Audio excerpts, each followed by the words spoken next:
This program contains dramatic reenactments and material that may be disturbing to some audience members. Viewer discretion is advised. A tourist loses his way on a visit to a Hawaiian volcano.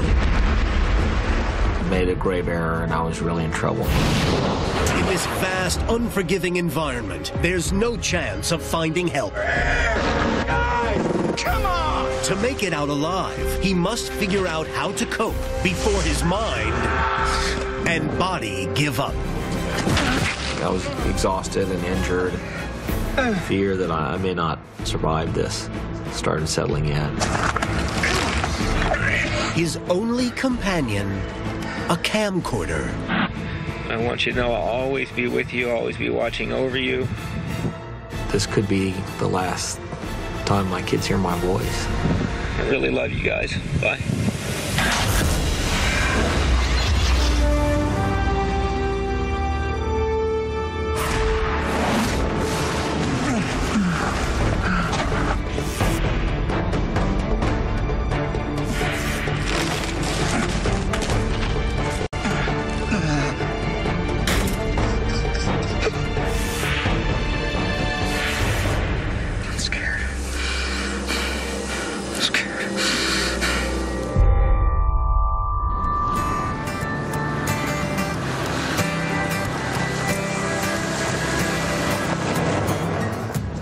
41-year-old Dewey Gatke is adjusting to life after divorce.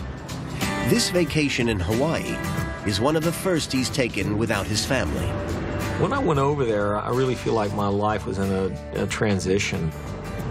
I went through a painful, difficult divorce, and I was in the midst of a bunch of change. Dewey's hoping that a week sightseeing the majestic scenery of Big Island will help him come to terms with the past and plan the future. That is amazing. Like every vacationer, the must-see highlight of Dewey's trip to Hawaii is the spectacular Kilauea volcano.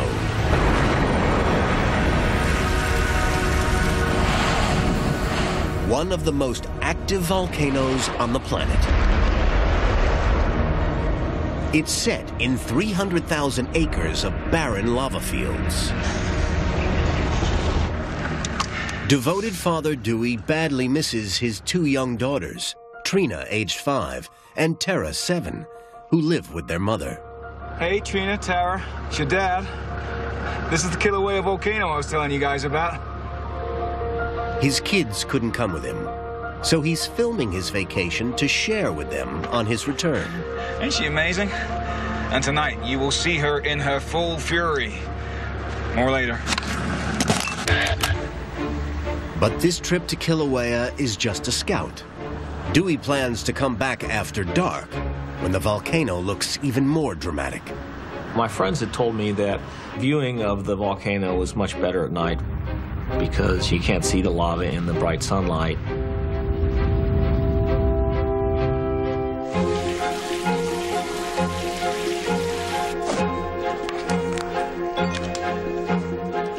Dewey doesn't pack a compass or bottled water for his nighttime trip.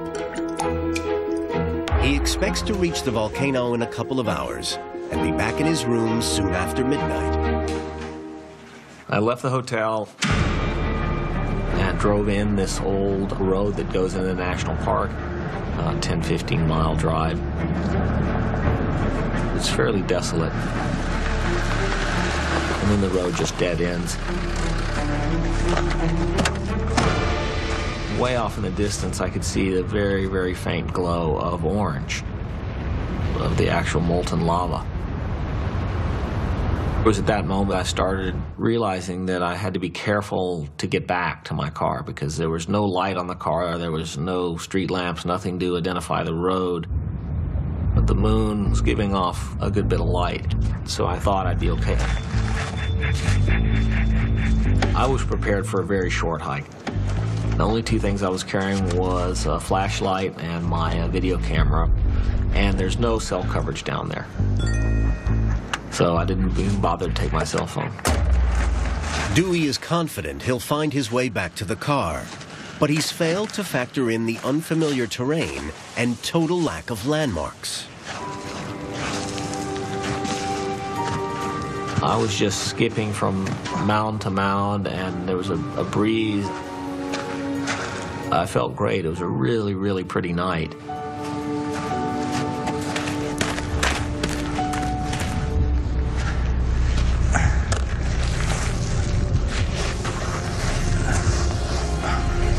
After a 3-hour hike, Dewey reaches one of Kilauea's active vents. Here, molten lava pours spectacularly into the sea and solidifies, making Big Island a little bigger every day.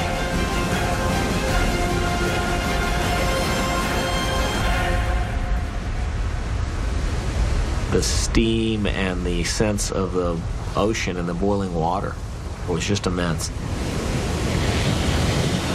It was phenomenal. Hey, girls. It's your dad. Those lights in the distance? That's the lava flows crashing into the ocean. I watched the volcano for probably 20, 25 minutes, and then I was like, it's got to be late, and it's going to be very late when I get back to my car, so it's time to get headed back. But when Dewey looks for the trail he came in on, he can't find it. Undaunted, he decides to follow the coastline and then cut inland to hit the road where he had parked his car. That was the plan. But just after Dewey starts out, the moon went down, or clouds came over. Basically, it got quite a bit darker. I think I was walking in less of a straight line.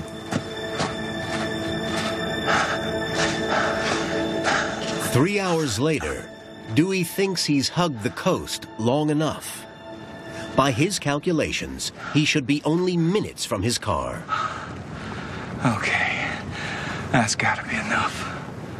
At the point I thought I've got to be past the end of the road, I turned left to walk inland, expecting to hit the road in my car. That's where things started going badly. Dewey's taking a terrible gamble.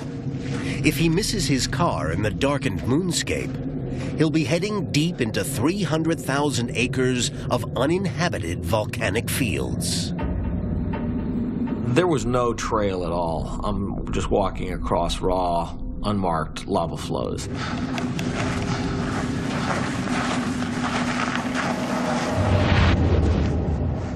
After 3 hours hiking inland, there's still no sign of his car.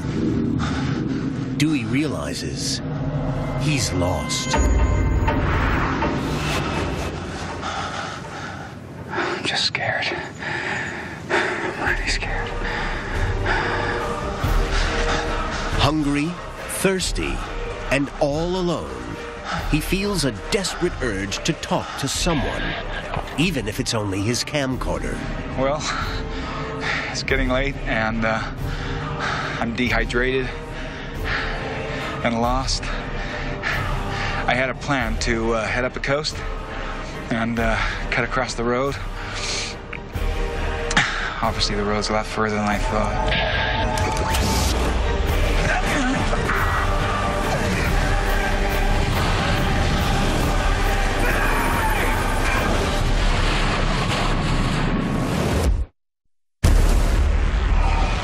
A nighttime sightseeing trip to the Kilauea National Park has gone wrong, leaving divorced dad Dewey Gadke lost on America's most dangerous volcano. I'm dehydrated and lost. All night, he stumbled through active lava fields. But he's confident that with the dawn, he'll be able to find his car. When the sun comes up, I can see just this vast area. The lava seems to go on forever. Dewey thought that daylight would help him regain his bearings. Instead, he's confronted with an alien, featureless landscape.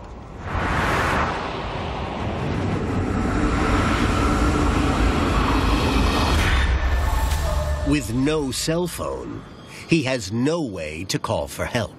I didn't see any signs of humanity at all. Very alone out there, very alone. Although he doesn't know it, Dewey walked right past his car during the night. Now he's walking headlong into 300,000 acres of empty lava fields.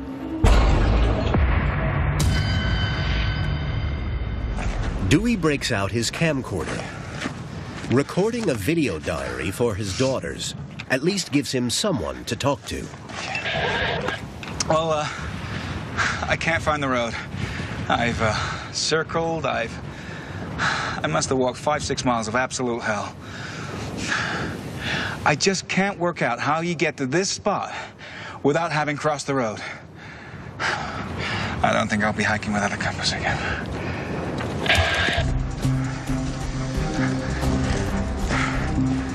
Heading inland looking for the road, I ended up walking on some stuff that was really, really dangerous to walk on. These are crispy shells like overcooked cookies, and every time you step on them, they break. And you fall in these holes of crumbly shards of glass-like rock.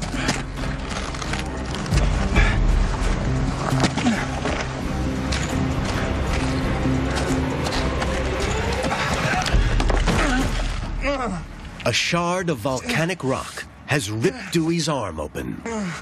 I sliced a vein, and a lot of blood came out. It was really frightening.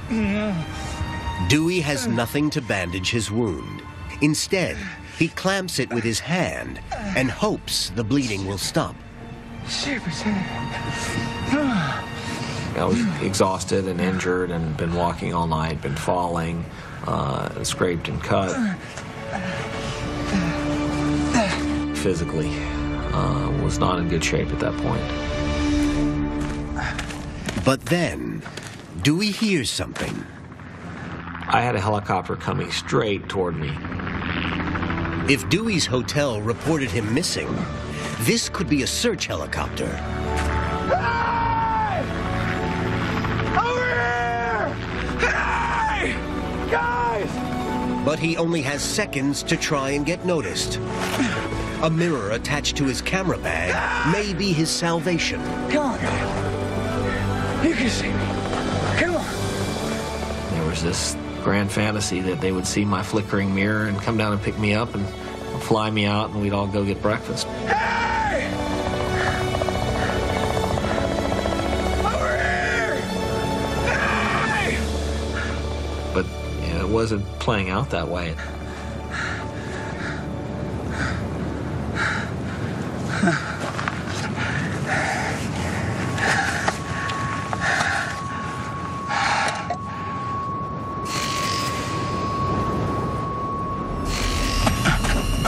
Dewey is bitterly regretting his decision not to bring any water from the hotel. And as temperatures soar into the 90s, the furnace-like heat of the lava fields is making him dangerously dehydrated. He's now feeling dizzy and nauseous.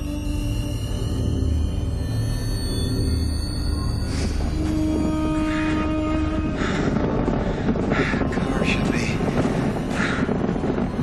here. Road. I don't think my mind's working that well. My priorities switched. I stopped looking for the road. I started looking for water.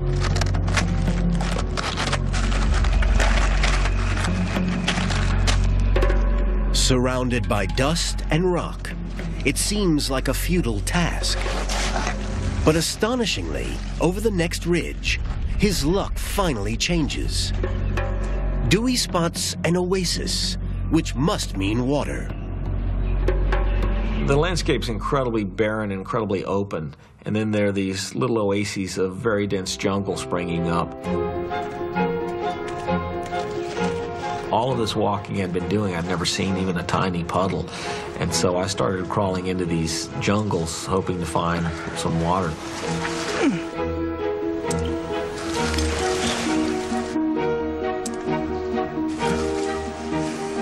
But just as Dewey gets his first taste of water in nearly 12 hours,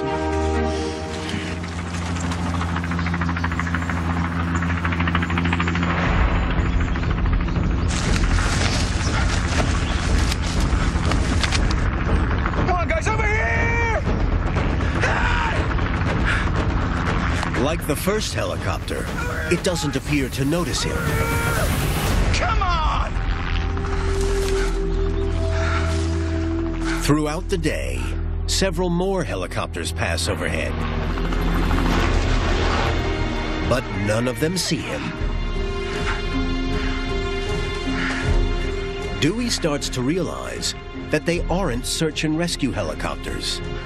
They are carrying tourists on sightseeing trips to the volcano.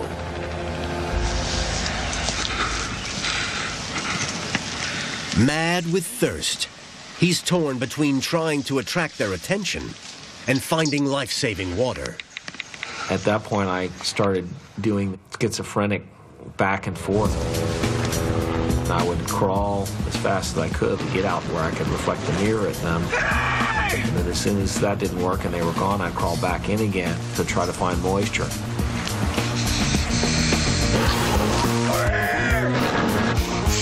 Guys! Come on! I was really operating in very much a panicked way that was just, it was burning up everything I had.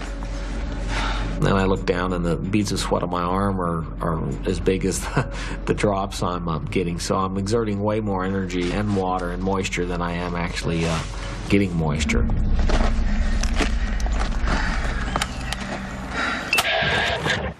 I flashed my mirror at probably 12 helicopters today, and not one acknowledged me. I don't think anyone's looking for me. At that point, I started to get really afraid.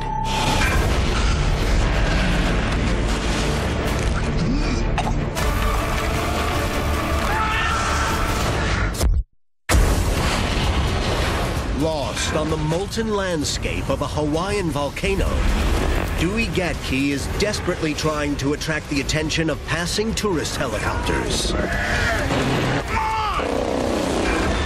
But with temperatures in the 90s, and with nothing to drink for 17 hours, he's seriously dehydrated.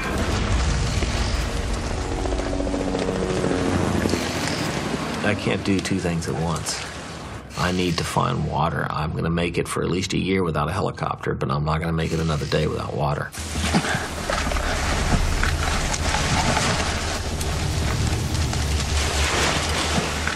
In the small oasis, plants are thriving.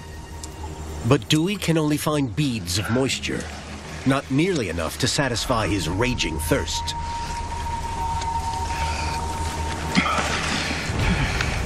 I see this very large drop of water. I'm leaning over to try to reach it, and as I do, I'm supporting myself from falling by pushing on the edge of a tree with my left hand. And I was like, something feels strange. And there's a green moss growing on the side of the tree. I tore some of it off and squeezed it. A trickle of water ran out. I did hold the water in my mouth as a test to see if there was anything acidy or burning that felt like it might be poisonous. It looks like Dewey's in luck, but he needs to collect more than just a mouthful. My flashlight batteries were dead. I threw them away, and I started squeezing this moss into the handle of my flashlight.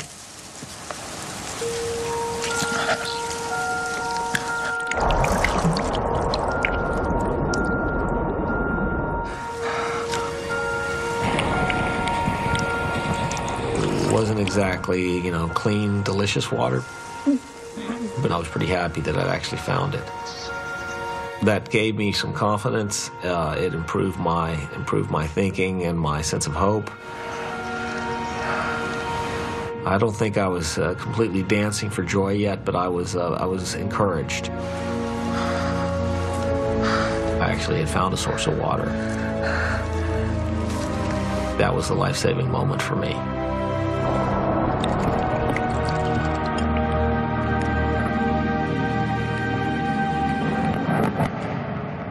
The small oasis has saved Dewey's life for now.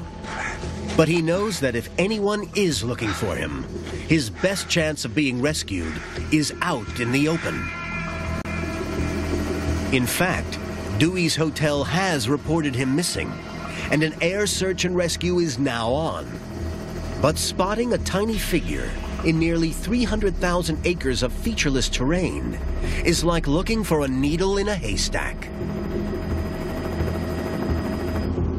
As a second night on the volcano approaches and temperatures begin to plummet, Dewey realizes he must find somewhere to shelter.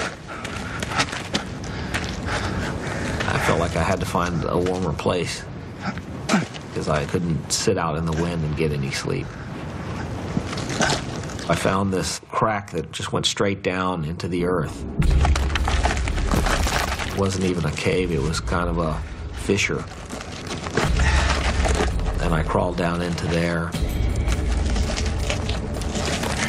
But it was very frightening, incredibly crumbly. And I was really concerned that if I just bumped to the wall in the wrong way, this thing could cave in on me.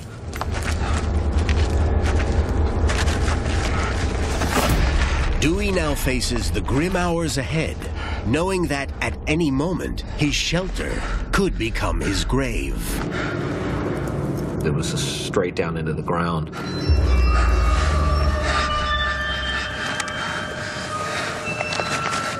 Exhausted and despairing, Dewey is now regretting leaving the safety and shelter of the oasis.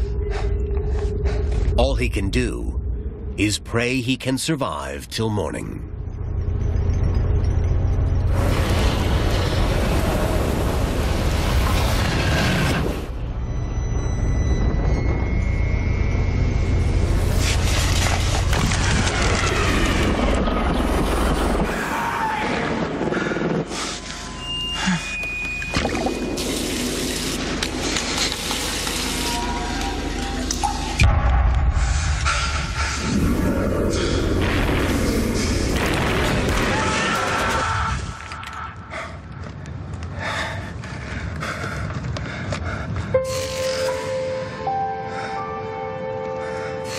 Dewey can see no way out of his predicament.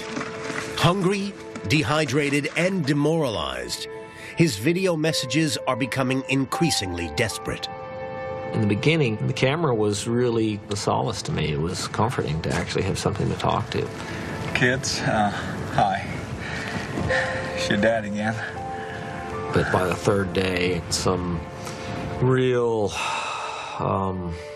grounded fear that I may not survive this started settling in. I'm so sorry to let you down, but I'm in real trouble here. Truth be told, I don't know what to do. I just don't know what to do. Dewey's beginning to think that he may not make it out alive.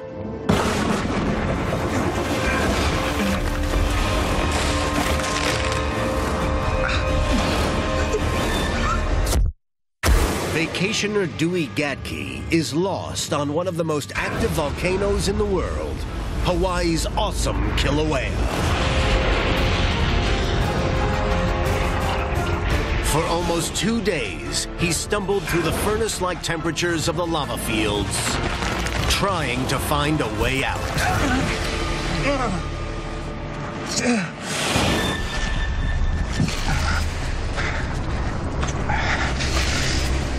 But he's chronically dehydrated, and his body is close to collapse. I had so many cuts and blisters and things going on my feet. I felt like if I keep walking on these rocks, collapsing and falling, I'm going to break a leg and die. You're going to kill yourself with this, Dewey. Dewey needs to get water, and soon. That means finding another oasis. In temperatures close to 100 degrees, his body is losing over 5 pints of fluid a day. And Dewey's brain is starting to suffer the effects of serious dehydration. I don't know that I can articulate exactly how dehydration felt. A fuzzy, unclear way of thinking. Thinking I'm walking in circles. Dry mouth. Seeing things.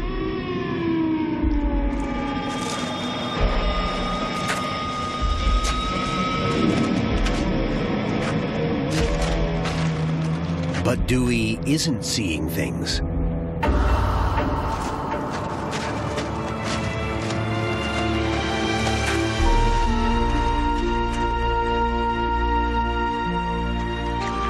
He's found water just in time.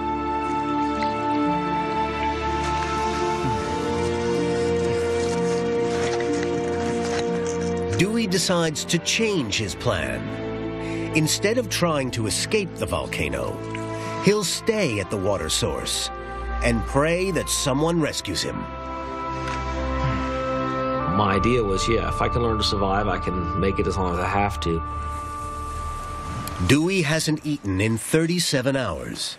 He's starving, but has no idea what's edible and what might be poisonous.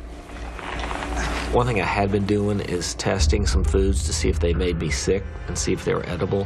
So if I had to stay there for a long time, I would have an idea of what I could eat to survive.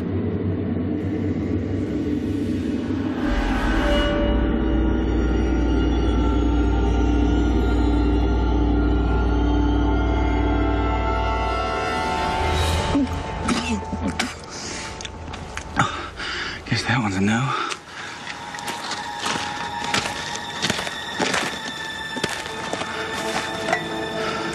Starving and exhausted, Dewey desperately needs a good night's rest to regain his strength.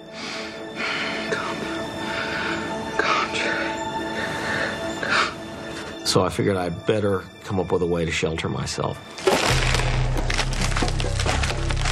Dewey's life in the city hasn't prepared him for this, so he must dig deep and develop survival skills.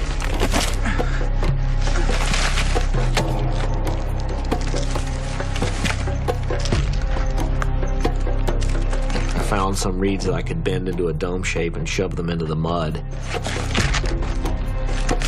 and then pile stuff on top. That afternoon, I made a rudimentary little hut that I could crawl into. It was very, very flimsy.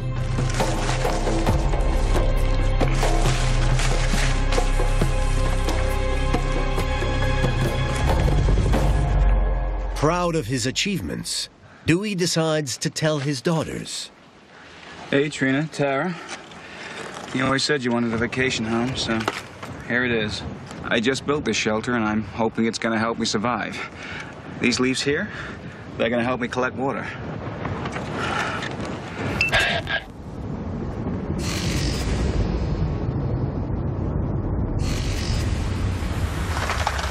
In the night, rain begins to fall. A light shower could fill his leaf collectors with life-saving water. But this isn't a shower.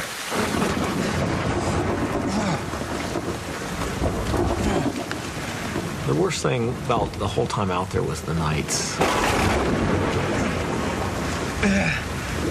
The wind cut right through my shelter, and it was just absolutely freezing.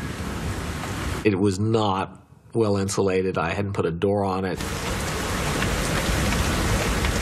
Being in the wind and the rain and bugs crawling on me and not being able to move because I'd knocked down my shelter. That was the hardest thing for me. I shivered the whole night, and it wasn't a mild shiver. I shivered like deep muscle shiver.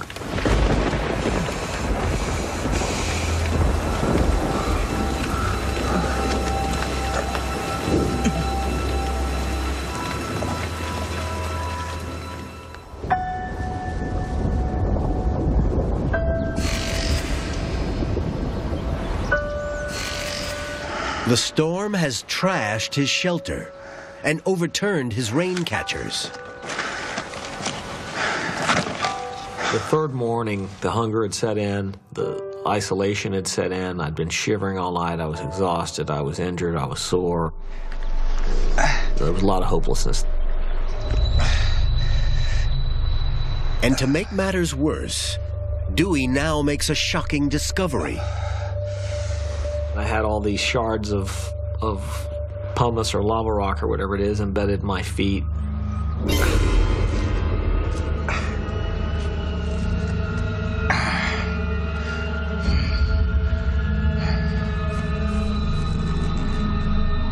There was some pussiness to it, and there was kind of a reddish line, and it was really sore. Just a constant swollen pressure inside of it. And that's when my idea that I can sit this out, it fell apart. I thought, well, I can sit it out unless I've got gangrene or unless I've got some infection. The infection makes Dewey realize he can't just wait for someone to find him. He's got to take his destiny into his own hands. But his new plan will take him into the belly of the volcano.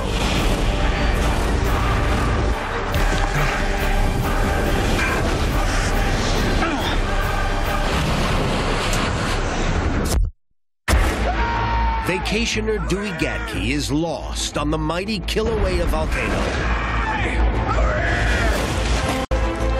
He's tried to survive in a tiny oasis, but he's starving, chronically dehydrated. I have no idea where I am. And he has a dangerously infected foot.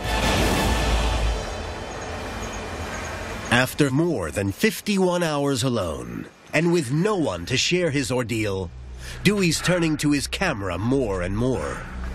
I hope you guys are proud of me. I ain't no quitter. I ain't no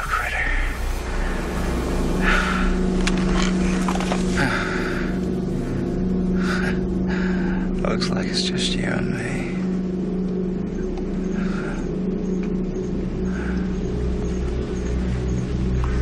Unknown to Dewey, search and rescue helicopters are out looking for him.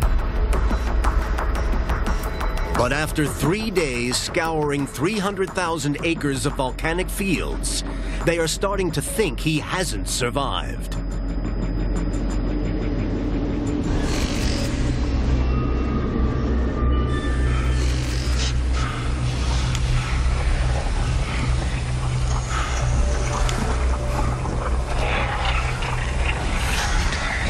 Tired. Real tired.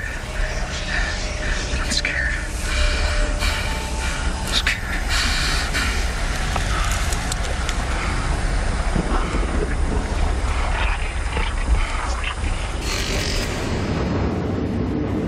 By the next morning, Dewey's hit rock bottom, and the infection in his foot is spreading.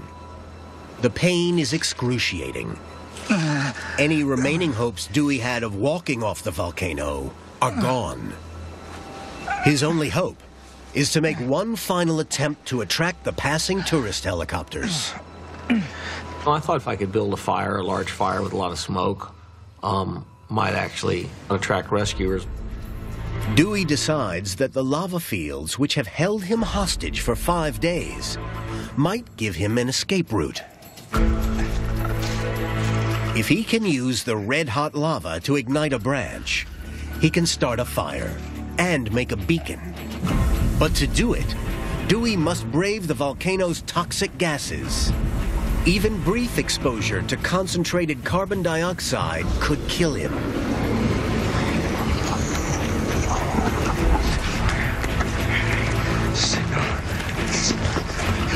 Rescue me. I crawled down into one of these volcanic vents and tried to stick a long branch down into where it seemed like it was a hot area.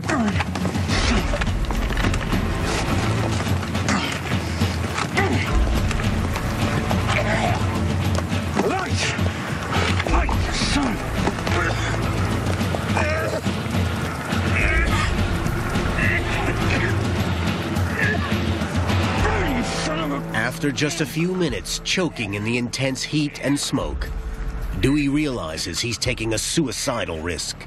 There was fumes coming out of there, and I was afraid I was going to pass out.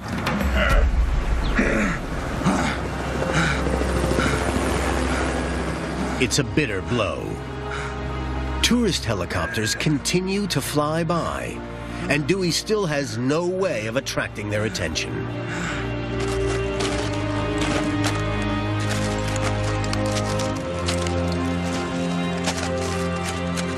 I came to the conclusion the only way I'm going to be able to get a fire is if I can get a magnifying glass to amplify the sun onto some leaves. The only place I could think to get a magnifying glass was the lens inside of my video camera.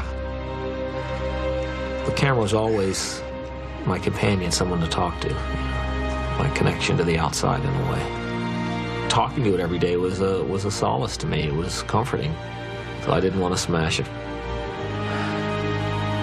Before he destroys the only companion he's had, Dewey decides to record one final message to his daughters. I was thinking, you know, this could be the last time my kids hear my voice. Trina and Tara, I want you to know I'll always be with you, always be watching over you. If I don't make it back, guys, I am so sorry. My name is Dewey Gadke, and this is my final will and testament. For 5 days, Dewey Gadke has been lost in the furnace-like hell of Hawaii's Kilauea volcano. He's badly dehydrated, racked with hunger, and has a severe infection. He doesn't believe anyone is looking for him. He thinks he's going to die.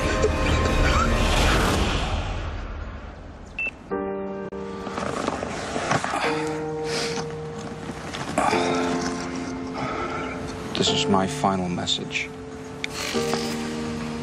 Mom? Dad? Dewey decides it's time to say goodbye to his family.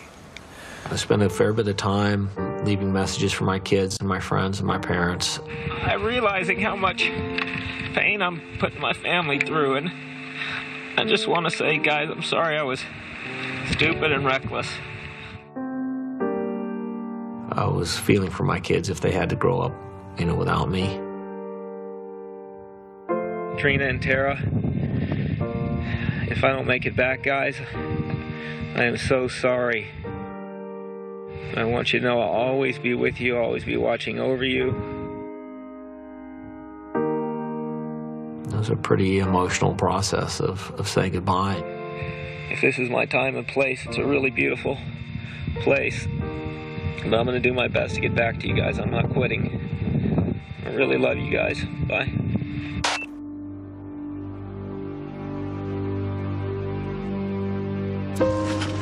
But Dewey does have one slim hope. He thinks that if he can extract the glass lens from inside his beloved video camera, he may just be able to start a fire with it. I understood that I was taking that film out, putting it in a waterproof case and hanging it on the tree for someone else to find.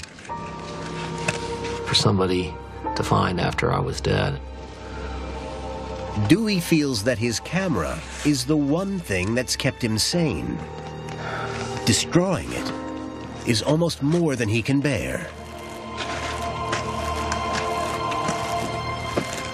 But I figured I needed to. I needed to, you know, make the hard choice and try to find a way to stay alive.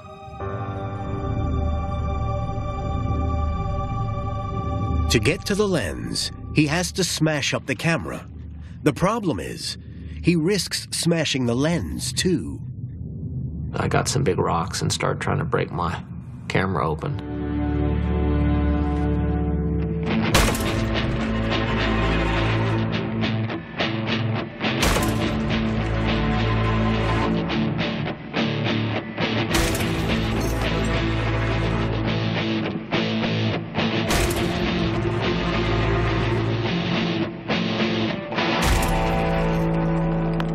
I couldn't get anywhere. The lens just won't come loose. If I hit it too hard with too big of a rock, I would have crushed the glass, and it was just a painful effort.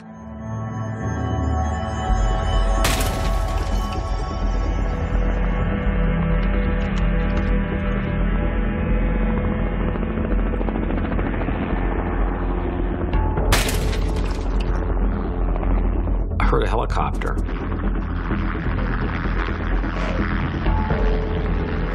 But it's yet another tourist group checking out the volcano, not looking for him.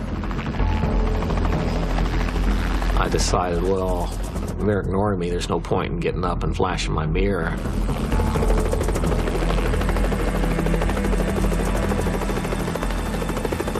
But it flew right over to me, and I was like, is it possible that they actually saw me this time? And started circling me, and it was at that moment that I totally knew they saw me.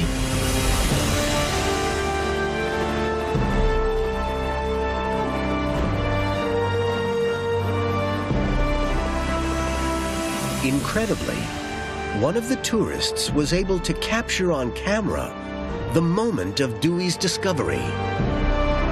Yeah, he needs help. He's waving you down.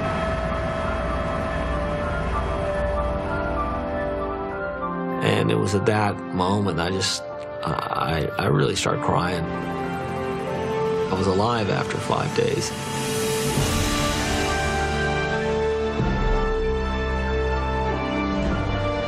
Had this huge kind of release of all the fear and all the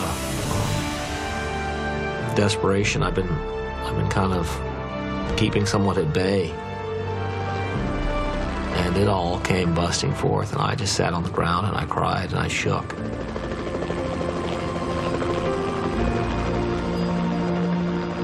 Nearly 90 hours after his ordeal began, Dewey was airlifted to the hospital, where he was treated for his injuries and severe dehydration. 4 days later, he returned home to Austin, Texas, to be reunited with his daughters. Absolutely the biggest thing behind my will to live was my kids, wanting to get back to them and not wanting them to have to grow up without a father. Dewey owed his life to the young inquisitive tourist who spotted him, Peter Frank. He said, thanks a lot, you saved my life. And then he asked me for my home phone number and stuff. And what did you say? I said, it's cool. Peter has remained in touch with Dewey, Trina, and Tara ever since.